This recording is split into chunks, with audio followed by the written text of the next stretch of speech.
All right.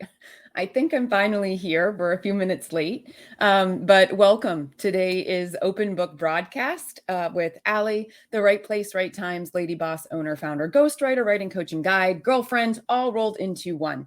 So on the Open Book Broadcast, the whole mission and goal here is to educate people who are writing books.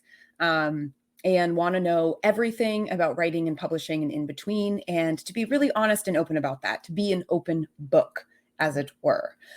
So some of these Tuesday lives are going to be me offering some insight and perspective on a variety of topics, and other times it will be me speaking with a guest. So today you got me. Just me and me alone. And today's topic is really about book awards, titles, and statuses. Now, as I go on, I would love to see comments and to see who's joining me here live this morning. I will do my best to be taking a look at what people are sharing and tuning in with. And of course, if you catch the replay on the other side, I would love to see what you're posting and to be able to speak to that. Now, the one caveat I have, right, about going live by myself and sharing my own thoughts and opinions and perspectives on writing and publishing is that I don't know everything. And I'm just going to be real open and honest about that. I'm still learning. And even though I have the Master's of Fine Arts degree and I've worked in academic publishing and I run my own business and I've published my own book and I've written other people's books and I've coached clients on writing their books, there are still things about this industry that I am learning or that are changing all the time. So when you're tuning in to Open Book Broadcast, there has to be kind of an understanding that we're capturing thoughts and ideas in the moment, and that some of these thoughts and ideas can change over time based on what's happening in the industry and how things are evolving and changing. Now, today's topic, right? So book awards, statuses, and titles.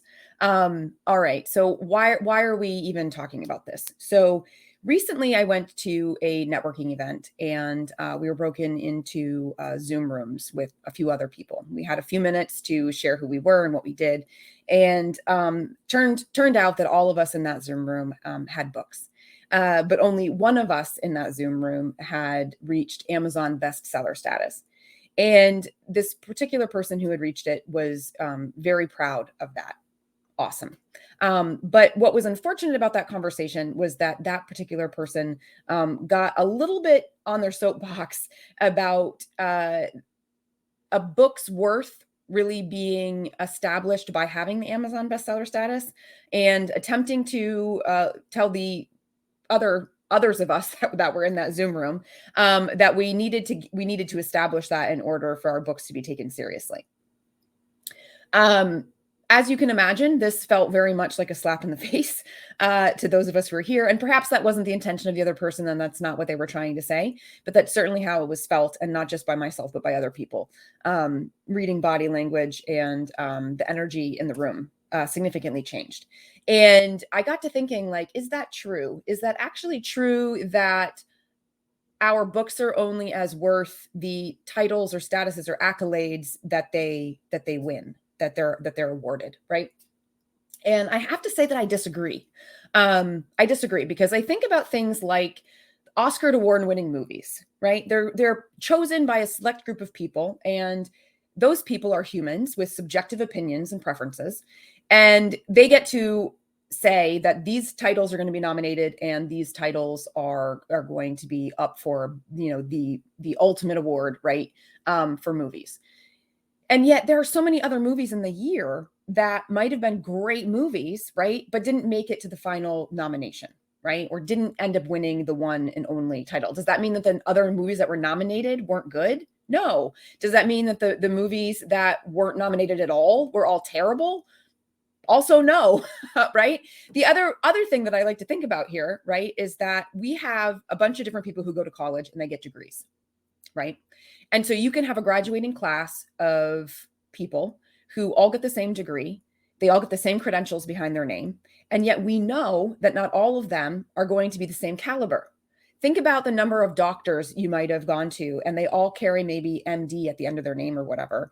But some of them seem like they're really awesome and know what they're talking about. And others you question and you go get second and third opinions. So again, same credentials, same accolade, whatever it is, same title, perhaps you're calling them all doctor, right? But that doesn't mean that they're all the same quality. They're not all the same caliber. So thinking about like book reviews and book awards and things like that, and then this Amazon bestselling thing, I'm like, yeah, I don't know. I don't think that winning any of those things necessarily means that your book is worthy of more attention than somebody else's book who didn't win those things. Now, when it comes to Amazon bestselling status, what's also kind of interesting is that Amazon bestselling status is not based on a review committee. There are not people on the other side who are reading the book and then establishing whether or not the book is a quality book, or that it promises it lives up to the promise that it makes on the marketing copy on the back cover or in the introduction, right? Instead, Amazon bestselling status is more about the algorithm. It's about sales figures and certified reviews. So there are people who have to weigh in and say what they thought of the book. But I'm willing to bet that in the algorithm, they're looking more at the number of stars that person gave, right? Quantifiable data, than necessarily the quality of the review and what it said, right? So the other thing too is that a lot of that Amazon bestselling status tends to happen in a certain period of time, around the time that the book becomes available, right, for purchase. And so there are people who know how to play this game. Now, I've seen some articles written by Amazon that are like, no, there's no way of, cheating the system basically and figuring out the algorithm and whatever. Yet, since I have had my own book, Dear Universe, I Get It Now, I've had people reach out to me to say, hey, I'd like to help you market your book, and I can guarantee you that I will get your book to Amazon bestseller status. And they're saying that to me without even reading my book. And this just happened to me recently, actually. If anybody was following me here on LinkedIn, then I had posted recently that there's a small advertisement of my book inside Kirkus Review's online magazine, their 6/1 digital issue. And a couple of people came out of the woodwork after seeing that review inside of the magazine, and they both said that they could elevate my book through the ranks in Amazon, even though my book is 2 years old. And then also admitted that they would like to see my book. So they haven't actually looked at my book. They didn't go and purchase it on Amazon. They didn't start reading it. They don't know anything about it, yet they're promising me that they can get my ranks up to a better number, right, in my categories. So if that's the case, if people's jobs, right, are to promise you certain rankings for Amazon, then that says to me that there's a way to understand this algorithm and make it be possible that your book win this particular status, right? So Amazon bestselling status, while it's nice from a marketing perspective, right, and we have to take that into consideration, does not necessarily mean that your book is better than anybody else's book when we're talking about what it's saying, how it's saying it, and how it's reaching its audience. Now, I've had a lot of books that I've purchased over the years that are Amazon bestselling, and they're great books. But I've equally seen as many that are terrible books, right? Again, this is my perspective on what makes a good book and what makes a terrible book, right? Subjectivity from the human lens. So that's the one thing that we kind of have to, as authors, understand about these kind of what I'll call maneuvers in book marketing strategy. We have to remain objective about the subjectivity inside of these books, awards, Tituses. That's titles and statuses slammed together. I'm famous for putting my words together. So we need to be mindful of that, right? Now, while a lot of these people who are performing book reviews, okay, so let's pull away from Amazon bestselling status for a second, and let's just talk about actual book reviews. Let's talk about things like Kirkus reviews, right? I mentioned them a little bit earlier. And then there's also like Indie Today, and there's other engines, other book marketing or book review engines, right, where you can submit your book for review. Usually you're paying for it, so that's another thing that you have to be aware of if you're not familiar with this space, is that some of these reviews you're paying for. Now, with these kind of reputable book review engines, you have a group of people, or maybe a person dedicated to your book to read it and review it. Now, these people should have industry experience if you're going to kind of an agency or book marketing place, right? Versus like somebody who is a personal blogger of books right? And so they're an avid reader, but they don't necessarily have any publishing industry experience, right? So you need to be aware of who are you going to with your book for that review, and what kind of experience are they bringing to the table, so that you understand what lens they're looking through, right? So the people who are performing reviews, let's say for Indies Today and Kirkus as examples, right? They should have a pretty good understanding of what makes a quality book and what doesn't. And so they should be looking at some sort of criteria that they're rating and ranking your book on. But again, it's still subjective. They're still human beings. They still have preferences. They still have viewpoints. They still have biases. So we still need to remember that our book is being looked through somebody else's eyes, through their lens. All right. So if you don't receive a favorable review, it doesn't automatically mean that your book is terrible or unworthy. But also, if you're receiving a favorable review, it also doesn't mean that your book is better than anyone else's, right? So it's keeping a clear and open mind about this. And so like the big question is like, well, geez, Allie, you've really made me feel great about going after book reviews and Amazon bestselling status. Like, is there even a point? Like, why should I even bother doing this? Do I need reviews? Do I need awards? Do I need Amazon bestselling status? Well, yes, you do need some reviews, right? Like think about the back covers of book where you see people endorsing the book. Those are reviews, essentially. So you need them. You need them to make your book look professional. You need them so that people understand that somebody else has vetted your book and given it some sort of positive opinion, right? So you do need some reviews. It's helpful. It's good for your marketing strategy. Do you need awards? Not necessarily. Do you need Amazon bestselling status? No. Now, are these all wonderful to have if you can get them? Yes, because they're marketing tools. They're marketing strategies. They help to elevate, right, what looks like the credibility and authority of your book. So whether it's true or not, again, right, because of the subjectivity of how that award or whatever has been gained, right, the average reader isn't looking behind the scenes to know how those things operate. They're seeing Amazon bestselling status, and therefore it's elevating in their mind that it's a better product. They're seeing won the Vermont State Book Award, right, and they're like, oh, it won an award, must be a great book. So you need them from a marketing standpoint, right? You need to be thinking about this through that hat. I like to say that writing a book is only partially about the writing and creativity. And the other part, honestly, is really about being a good business person, because your book is a product to sell. And so you need to be thinking about how to sell that product, right? And we don't sell anything without marketing or promoting it.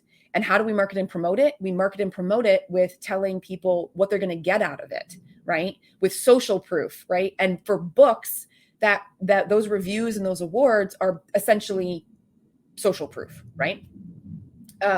So yes, you should be trying to get reviews. You should be considering your awards. You can go after Amazon bestselling status. I'm not knocking any of that. What I am suggesting, however, is that you keep your ego in check and you don't put other people down if they don't have those things. All right. Because they likely put just as much time and energy and effort into their book as you did if you were somebody who won all those things. Now, so where do you go and look for reviews and awards and things that you can submit to? And if you see me glancing off to the side, that's largely because I've got notes and I'm trying to make sure that I'm not missing anything, right? So honestly, Google is your friend. Okay. So I already mentioned Indie Today. I mentioned Kirkus, but like you want to just go to Google and you want to put in, like, let's say you produced an indie book, right? Independent book, or you worked with an independent press. Then you might want to say Indie Book Awards and then put the year, right? So that you can narrow down your search for awards that are currently available for you to submit to, right? You could also try going by genre. So if you wrote business nonfiction, or you wrote memoir, or you wrote self-help, you could do a search based on that. You can do national book awards, right? And then kind of narrow it down from there. You can also try to look for book awards that are within your state. And you can do all the same things for reviews, right? State book reviews, indie book reviews, national book reviews, and see where that kind of trail takes you. Another way that you can find places to get reviews or awards or things like that, things to submit your book to, right, is look at the authors that you admire, or look at the authors who have written books that are similar to yours. Go and study their social media profiles, go to their websites, read the book description on the various book retailers, and see if there's any kind of media attention that's noted in on the covers at all, in the description, and see what kind of clues you can gain from looking at other authors and their books. And ultimately, when you find reviews and you find awards to submit your book to, please, please, please read the submission requirements and follow them. A big thing in publishing are people following directions. We hear about this all the time when it comes to newbie authors trying to get traditionally published, and they're breaking every rule they can because they're not paying attention. Literary agents can't stand it when newbie authors are not following submission guidelines that are explicitly stated on their sites. You should be taking the same kind of care, the same level of attention and detail when it comes to reviews and awards, in terms of following exactly what they're saying, how they're telling you that they want you to submit, how they're telling you they want you to pay, how they're telling you they want you to be communicated to, like your email address, whatever it is that they're asking for. If they're telling you that they need some sort of cover letter or something that goes with it, follow the instructions when you are submitting. I guarantee you that just that alone is going to elevate you ahead of the pack, because it's ridiculous how many people just skip over that. All right. They stop paying attention to what the instructions are that are very explicitly there for them to follow. And it just makes them look like an amateur. It makes them look unprofessional. And it's a really easy way to just get tossed into some other pile and not even looked at. So when you find those awards and review opportunities, be sure to follow the submission requirements. All right. And also understand when you're going to hear back from them or how you're going to hear back from them. To know whether or not you need to follow up with them, or to sit still and be patient and hear back from them when they're ready. All right. Okay. So, Kamika, you're watching. That means that this is working. Hallelujah. Because we had some tech difficulties in the beginning. But we did it. We did it, y'all. We had our very first live stream. So that is a wrap for today on book awards, titles, statuses, and more. I'm hoping that you're all going to join me next week. So next week, we're going to be live again on Tuesday, but this time I'm going to have a guest. And my guest and I are going to be talking about technology and systems that help authors, and also why authors need them. So it's going to be packed full of more really wonderful insight and advice for your book writing journey. And so please, please, please join me again next week to learn more. And in the meantime, please make sure that you connect and follow me on LinkedIn. And if you're really jazzed about what Open Book Broadcast has to offer, and you're looking for more mic dropping moments about writing your book and getting published, please head on over to my website, therightplacerightTime.com, and sign up for the emails. All right. Here, and I'm going to drop